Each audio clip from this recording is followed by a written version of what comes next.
Hi, today is September 17. I'm currently at A1 level in Italian and I have a test on December 5th and I need to be B2 by then. Let's see if I actually pass the test. I actually just got back from my kickbox class and I was texting with my friend who also took CILS B2 and I was like, let me check if I passed. I did. Why is this not focusing?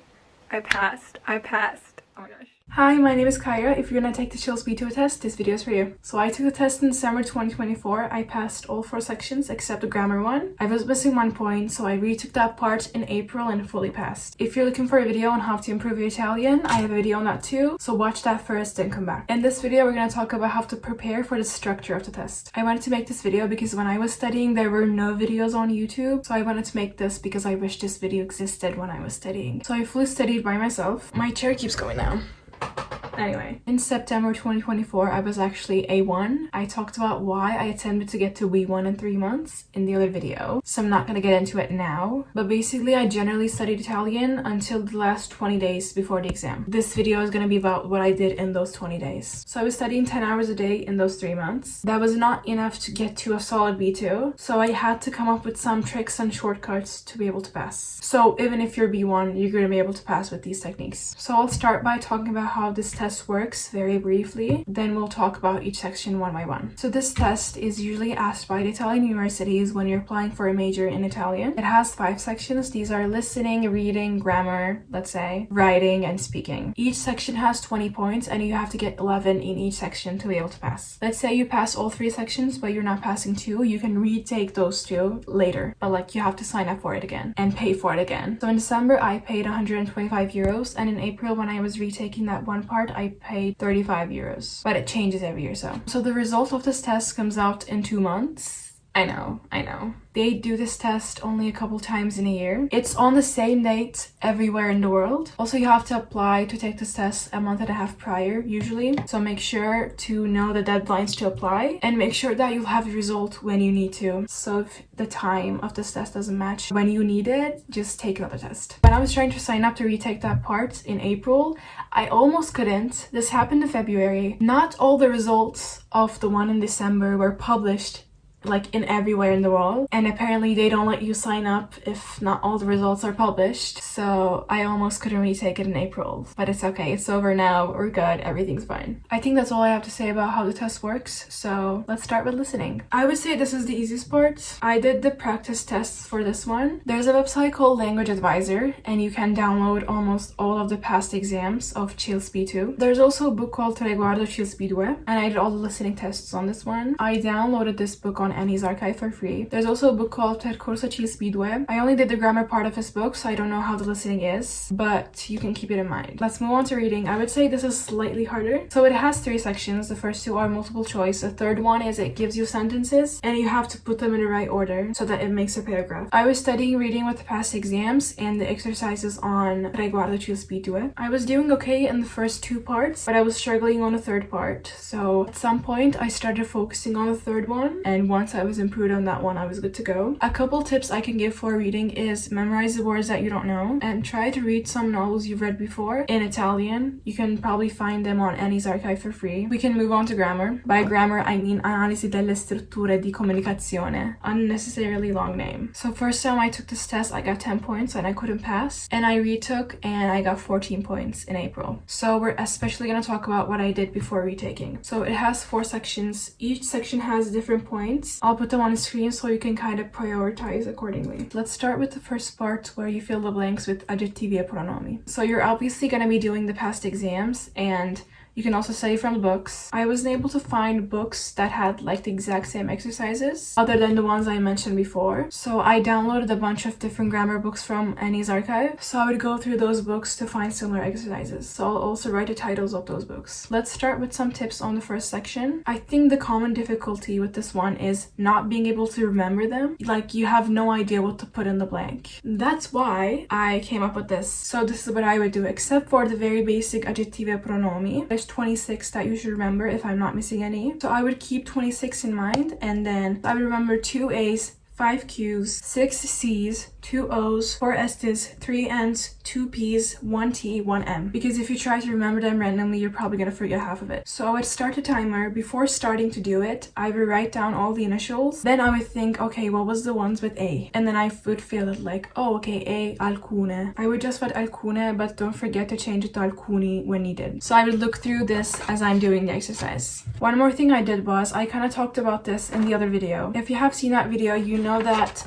when I was reading novels, I would print out pages. So initially I used these to learn vocabulary, but later I would reread these and I would highlight the adjectives and the pronouns, and I would try to understand why they're used. This will also improve you. One more thing to keep in mind, try to understand if the text is formal or informal, because then the pronoun changes. Let's move on to the second section, which is conjugating verbs. For this one, obviously study tenses and the conjugations. Do the past exams, you can study from the books. I would also highlight the conjugated verbs on these papers, and I would try to understand why that tense is used. Let's go through some bullet points I had for myself when I was studying for this part. So again, pay attention if it's formal or informal. So this is usually important if it's an interview. Then search for similar verbs anywhere in the exam if you forgot the conjugation. Make sure you read the verbs correctly, because sometimes I would not pay attention and I would read it differently, then conjugate it differently. Pay attention to the other verbs in the tense. This is because one, you might need to conjugate it to the same tense, or sometimes there are tenses that go together. For example, condizionale and congiuntivo imperfetto, they usually go together, so you might have to conjugate accordingly. And pay attention if there's a past tense when you're using congiuntivo. I would try to fill out all the blanks once I was done. If I had time, I would recheck a couple times. First, I would check if I used the correct verb. Then I would check if there's a congiuntivo that I missed, because sometimes I wouldn't notice and then I wouldn't use congiuntivo. Then check the other verbs in the same sentence. Recheck the subject to see if it's singular or plural. Then see if there's a female and you have to make the OA. And then the third part is vocabulary. So you have these blanks and you have 4 options. So you have to choose the correct word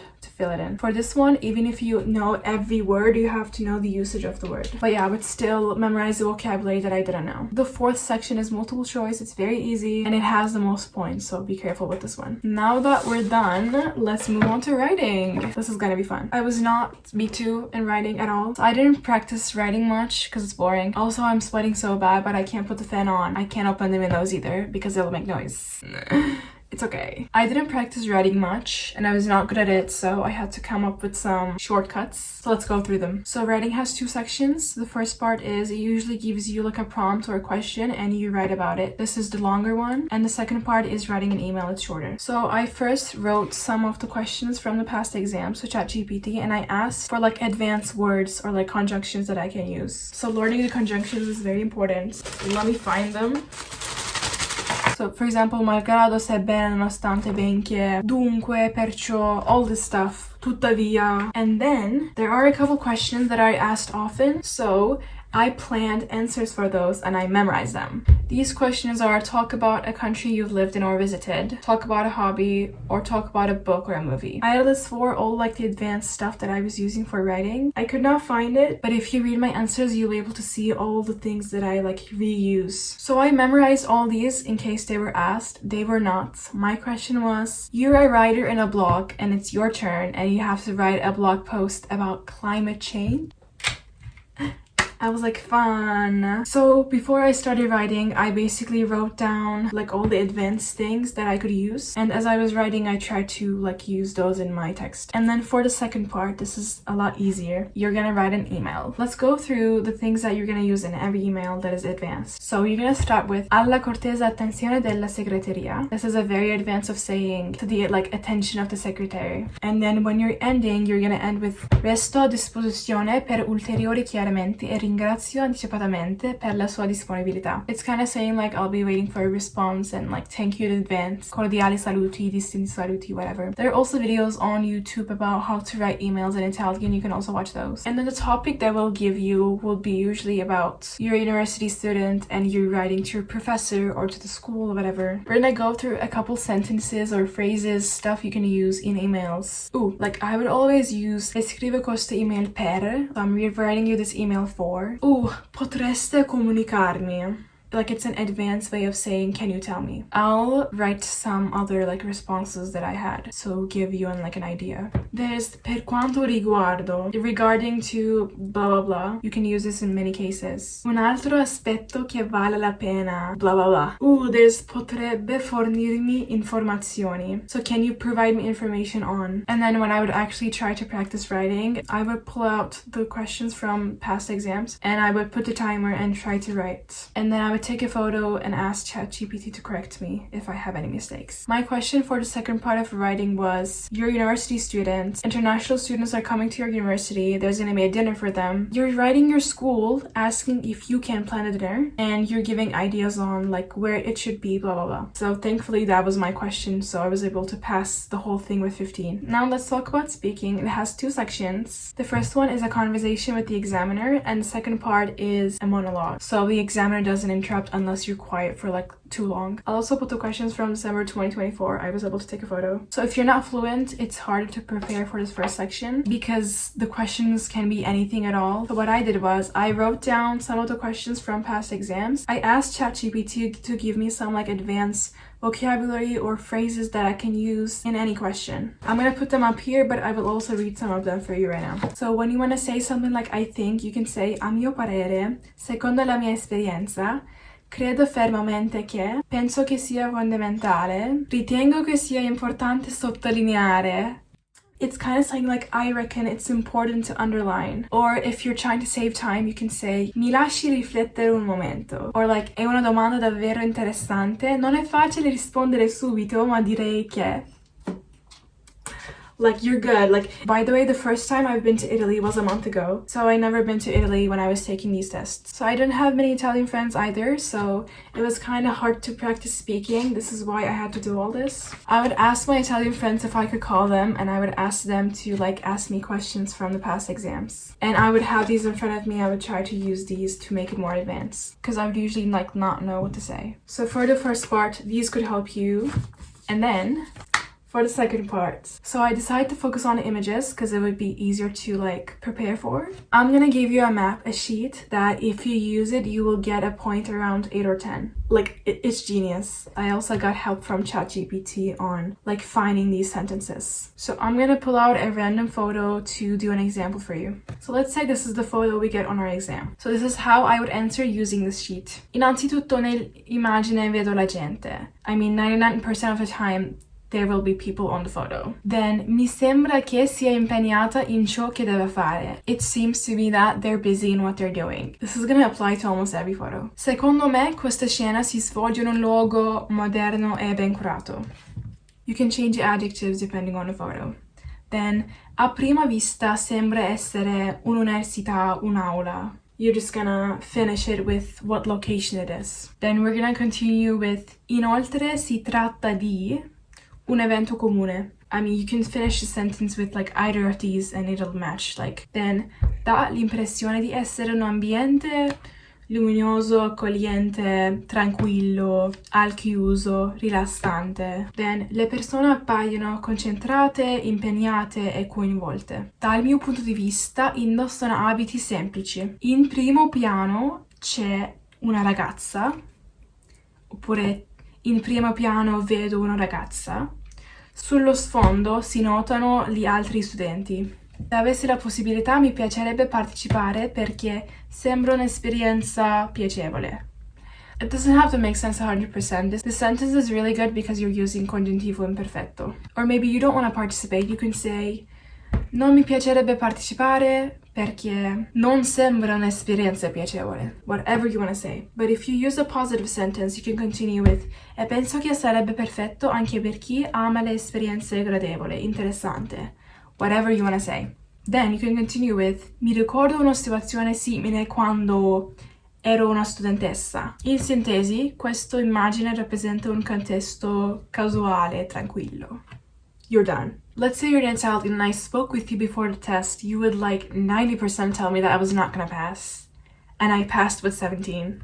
Like, this will save you. I'm like 99% sure I got 10 points from this section. So what I would do is first I would pull out like random pictures or pictures from past exams and I would use a sheet to answer. And then once I got very comfortable, I stopped using the sheet. I would start the timer and then I would start recording myself. You have a minute to think about what you're gonna say. I would think for a minute, then I would answer, trying to remember the things from the sheet. And I would re-listen those to see if I made any mistakes. So if you're not fluent and if you practice this, you're good to go. Also, in this part, there would usually be a photo of a bus or a university, a library, an art gallery, from an office or from a concert. So I wrote down answers for these and I would like reread these to make sure that I know what I'm gonna say if I get a photo like this. In my test, I got a photo from a university room, so like I was really ready.